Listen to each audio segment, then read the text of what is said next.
Cuomo's reporting the numbers amid fears that they would be used in an investigation against them. She tried to walk those comments back today, but a growing chorus is now calling for the governor to resign or at least give back that Emmy.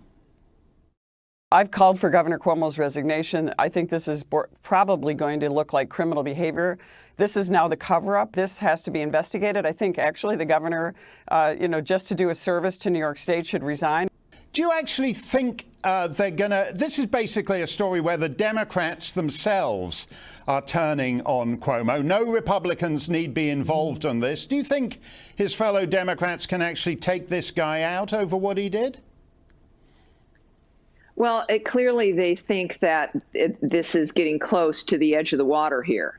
But I would say that if this is a man, and it appears as though it is, that is willing to send 9,000 COVID-infected people into nursing homes and assisted living facilities, which he himself said was like lighting a match onto, dry grass.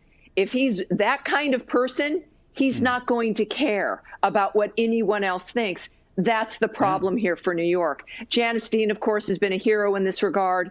But the fact is that if he doesn't resign, there is going to be an investigation. And even now, apparently, the Biden administration has refused to say that, and this usually is a problem, has refused to say that they have confidence in Mr. Cuomo at this point.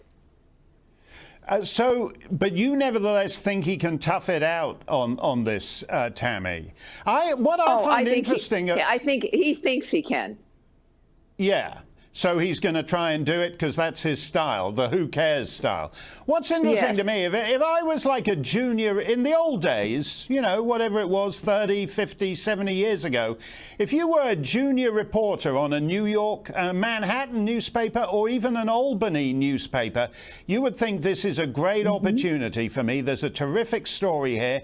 Instead, these utterly pathetic mainstream news organizations, all based in New York, are basically ignoring this story.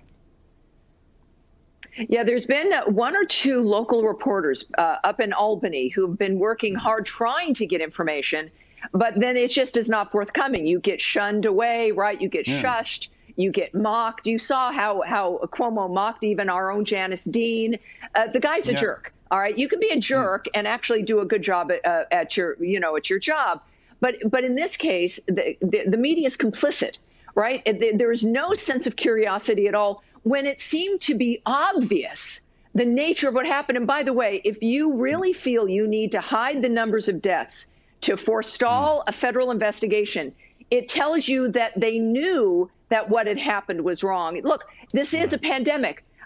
Many people are dying around the world, and yet they felt compelled, according to this aide, to hide that, which means they understand the complicity. And the cover-up began, I would argue, Mark, when they removed his original order from the interweb tubes, from the website for his office. They knew, and he continued to try to blame others.